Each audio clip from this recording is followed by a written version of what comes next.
So, should you get the COVID vaccine if you have these kind of autoimmune conditions and chronic illnesses? So, this is a pretty difficult um, question to answer in the sense that when you have chronic illness, the illnesses in itself is very complicated, and 99.9% of the doctors don't even understand one of these complicated illnesses. And on the other side, we don't have long-term data or even really good short-term data for what happens with the COVID vaccine. Really, I mean, we know that most people are fine, and some people died from it, but that's only people who have, some kind of immune dysfunction. But then, oh wait, we happen to be in that minority of people that have immune dysfunction, even though most of us with this kind of illnesses are quite young. So when you combine the vagueness in both of those things, it's like, what do you get? You get more vagueness. So what I wanted to do is I posted some questions in some of the groups in the major issues that I have in terms of dysautonomia, everything to do with my cervical instability, the possible leak I have in my spinal fluid, some things with POTS where I have the symptoms, but it's not exactly POTS. What seems to I have is a little bit worse in the sense that it's not just when I stand up and stuff. It also affects like if I exert energy, right? Like if I walk a bit too much or if I lift something a bit too heavy, right? Like if I put a book bag on my back, then within like, let's say 5-10 minutes, I start to have certain symptoms because my body's getting taxed from the exertion it's having to do, etc., etc. So, but I have that open as well. And then I have mast cell activation. So I'm going to go through some of the thoughts here to see what the narrative is, right? So I just basically asked, like, those who have immune system, are waiting for the immune system to improve in order to get the vaccine. I believe it would be the correct thing to get the vaccine. I think those things with the conspiracies are very silly. It's just pretty good data showing that you're a lot safer with the vaccine. It's just that if you have an immune, condition like myself, then should you wait it out and just lay very low? Should you wait until your immune system gets better to get the vaccine? Should you kind of just lay low until they find a better solution, maybe a better vaccine to this entire thing? What is the way to go about it? So some people are in this idea, I'm just gonna mask and isolate, and basically my life didn't change a lot, etc., etc. I said something similar. Yeah, I work from home. My life didn't change a lot too, but hey, it's getting, the more time goes by that we don't get the vaccine, it's like you're playing a race against, like the odds become more against you as time passes. This chance of me getting COVID gets higher and higher as time passes. And like my whole family's here. They're all staying inside because of me, but it's just how much longer can we go without it? Another thing, just to take a step back and kind of give my position on this. Right now, we're going out roughly 2 times a month, right? We get, my brother gets, he's always masked, hand sanitizers, goes out, and they get all the groceries they need at one time, and then come back in. Starting from Monday, tomorrow, we are doing 100% delivery. Normally we do online delivery for most things, and then he has to go out like twice a month for some things that you can't deliver. But we just got subscriptions to Albertsons, Walmart, and so basically they're going to be able to deliver pretty much every single thing to the house. So right now we are creating a little thing where outside of the house, outside of the door, we're keeping like sanitizers and a few sprays. So whenever we order all the food, it comes, we spray all the packages and stuff, wearing gloves, come back inside, take off the gloves, wash our hands, and then take out the food. This is like the extent I can go to, right? That way I'm pretty much 100% not in contact with anybody else, because then my whole family's staying inside 24/7. We only go for like walks nearby when it's like, there's really nobody outside. And also I go in the backyard where there's obviously nobody else in there. So that's 100%. the danger here becomes actually is going to my doctors now, because the rate of me going to doctors is picking up. I'm going to start craniosacral therapy this week. That's at least once a week I have to go outside. So that the danger is becoming me trying to go get healed in order to get the vaccine. All right, so that's kind of where I'm at and how we're planning on tackling this. That being said, see, I got my vaccine even with my diagnosis. I just couldn't chance COVID again because that's what caused my POTS. So I have a lot of the symptoms that's worse than POTS already. They're saying COVID caused them POTS, right? Basically, that's pretty insane. And I've been hearing a lot more about this in other, as I've been reading more about this, that a lot of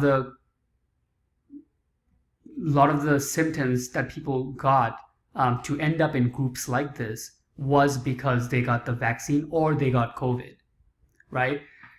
The only question is, obviously, anyways, let's keep going. So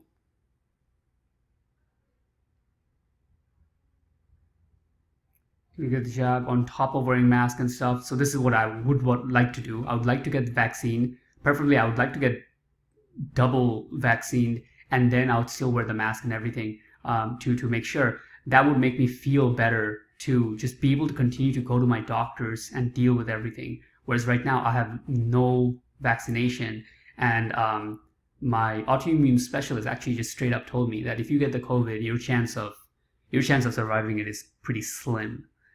So, okay, I react to almost all medicine too, as well. Pretty much every known medicine to me so far. I can't take vitamin C, multivitamins or anything. So that's where the fear, I think, comes from, in terms of how will a virus do in my body if my body can't even take multivitamins. So going back, I like this post right here. This person really goes into it and shows that, okay, I have, PIDD, immune deficiency. I kind of know about this. I'm not diagnosed with it, but I have some symptoms close. But I'm more towards, knowing that I have very something close to MCAS, POTS. I don't have EDS, but basically, okay, they have autoimmune diseases. They're a complex person. They have a lot of conditions. Okay, I had COVID in 2020. It was the worst thing I've ever been through. Delta variant is 1,000 times more contagious. I got vaccinated. JJJ March chose the vaccine because something doesn't have PGE. It got rid of my long hauler symptoms within 48 hours. No more lung pain. Okay, I'm normal immune system, feeling achy, headache, blah, blah, but a little potsy, but I call that any day of the week. I'll get boosted as soon as I... So they're very for the vaccine. This would be ideal. This would be my dream. This would be, if I can feel comfortable that, hey, I just go get the vaccine. I'm not expecting it to fix any conditions I have, but if I can just have, some, like a fever and something for like a week or something, and then I recover, that would be great. Compared to my biggest fear really is, other than it potentially killing me, which I don't think will happen, but what I think could happen quite easily is it just makes my entire portfolio that I have of my chronic diseases, all of them get worse, right? Or even if one gets worse, it can make the whole thing, I just can't afford to get any more worse. I'm already going to ERs I'm pretty much on a fence right now, and this just throws a hard curveball. I'm not chancing it. Nurse, etc., etc. I gave my position, blah blah blah, and other stuff. I'm just going to continue taking precautions and laying low. So he's not going to take the vaccine, right? They're not chancing it. Okay. So that's dysautonomia. Everything to do with like autoimmune systems being dysfunctional. I took a post from one of the admins, Shayla. This is, as I was saying, this is pretty much one of the most intelligent people I've come across in this whole space, and really one of the most, I admire this person, just admire her, like one of the most admired person by me in my life right now. Is just the amount of information and how she's helping people, how much she knows, and the attention she's even given me to my individual symptoms and everything I had has been extremely helpful. And she did a pretty long post. It's just overall like post COVID, what's been happening with her while she's getting prolotherapy and everything like that. In the end, it just basically shows what I'm saying here, but in a lot more like intelligent way, that this is very difficult to know exactly what will happen to your body when you get the vaccine. But if you get COVID and you don't have vaccine, that's way more dangerous. And when I read something like this, as someone like me, my mind just goes to that, hey, since we are going from 2 times a week going outside to 0 going outside, right? I mean, I already don't go outside, right? My family was going outside like pretty much 2 to 3 times a month at max to go out to get the groceries. Now we're transferring to 0 going outside. So we're 24/7 in the house or in the backyard, and everything is delivered to us. And even that is sanitized and sprayed before we take out the food that's delivered to us. So the only time the car leaves the house is going to be when I have a doctor. So for me, it's like, it's ambiguous. Should I stay inside? And I'm taking probably more precaution than most people, even with this kind of conditions. So is it right for me to think that I have a chance to escape COVID completely and stay unvaccinated until my body improves in some way with one of these therapies, hopefully, and then I can take it? Or that's basically where I keep going in circles over and over again. Is COVID vaccine safe for somebody with a CSF leak? Pretty much didn't affect this person. I took mine, didn't have any issues. So if you have CFS leak and that's all you have, then I wouldn't worry. I would actually put this as a last, right? Worry. If this is where the worry starts, that would be toward the end, right? And that's just CFS leak though. It's a group just for CFS leaks. POTS, I didn't find good posts. I read it, but I couldn't find all the posts. I just did COVID vaccine again to see if I can come across some of the good posts. But it's give or take. Some people said that their POTS got better after COVID, which is very strange. But most people said it was a problem. So let's see this. Okay, COVID vaccine. A few posts, like to come back, share my experience. Sore arm only, around 2-site injection, not spread. Okay, itchy. So nothing crazy. Overall, it's not bad. I'm very glad I got it. See, this is pretty good. Now, it's all over the place, but I would say POTS, I don't think is a huge one either. CCI and then mast cell.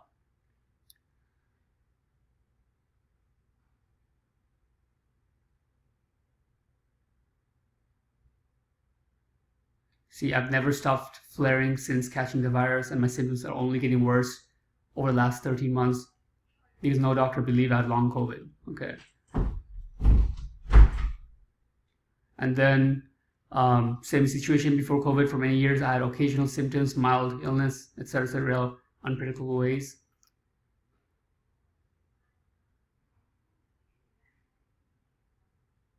After COVID, I'm pretty sure that it was the beginning of the gradual progression towards MCAS. See, this is the thing, right? I have these kind of conditions already. I have symptoms of POTS. And these people are saying that this is what caused it, right? Which makes it that I should get the vaccine. Because if I get COVID, I mean, according to my autoimmune specialist, I might not even be here, a couple of weeks after getting COVID. But if I am, it's the chance of it getting everything worse is a lot high, right? I have these things to a severe degree, and it's just likely that all of this stuff is just going to get way worse. And they weren't able to shake it off 13 months into it, right? So MCAS I would put actually at the highest. CCI I would put second highest, right? So if you have mast cell activation syndrome, then you should be very careful with COVID. If you have some kind of instability, and really what the main thing is, it's not just instability, it's do you have vagus nerve dysfunction? So if your piece of your neck is misaligned, but it's poking the vagus nerve, and you obviously would know that if you have all the types of symptoms that someone has when their vagus nerve is dysfunction, right? GI issues, breathing issues, head pressure, all these kind of stuff that starts to not work, tingling, numbness, all that kind of stuff. If you have those kind of stuff, I would say that's very high as well, right? Because these two, even though they're not similar, but they're like whole body affecting things. And if you already have them, and people are saying they have these things, I mean, they were able to get these conditions after they got COVID, then it's pretty dangerous if you have these things. These with dysautonomy, it's too broad, I can't tell, so I'll just leave it in the middle. And then if you have POTS, you're probably fine. If your main thing is POTS, and that's all you kind of have, then I think you can just go get the vaccine. You should just go get the vaccine. If you have a CSF leak, don't even think about it, just go get the vaccine, right? If you just have a CSF leak, it's fine. You have no immune system issues, really. It's just COVID is introducing a virus into your immune system, and your immune system already can't handle itself, right? It can't handle a multivitamin, it can't handle a carrot or a broccoli or a piece of chicken. So how is it going to react to a virus? That's the question here. And the only other thing that I don't have a group for, that is one of my big worries with COVID, is breathing difficulties. A lot of people that are dying, they're struggling breathing, and I already can't catch my breath. I already have breathing issues. So what's going to happen if I get COVID? What's going to happen if I get the vaccine? Right? So there's my thoughts. I'm not sure what to do yet, but this week I'm having some consultations, and I'm going to be asking each of the doctors the same question. So I might make a follow-up video to this to see what they recommend. But as it is standing right now, if nothing else changes, we are staying in 24/7, just me keeping myself in a vacuum. Almost literally, I only stay in rooms that has my HEPA filters and the air filters turned on, and trying to wait this out. And then if I don't get a clear answer to get the vaccine from the consultations, what I'm going to do is probably not be able to do some of the more therapy type work, right? Like if I have to go weekly to get some kind of therapy, like craniosacral therapy, or chiropractor adjustments, etc., I'm probably not going to do those things, because those are things that are not going to fix me right away. They're long-term things that will fix me over time, and I can't risk that many visits, right? Whereas if I only do the things that are, more,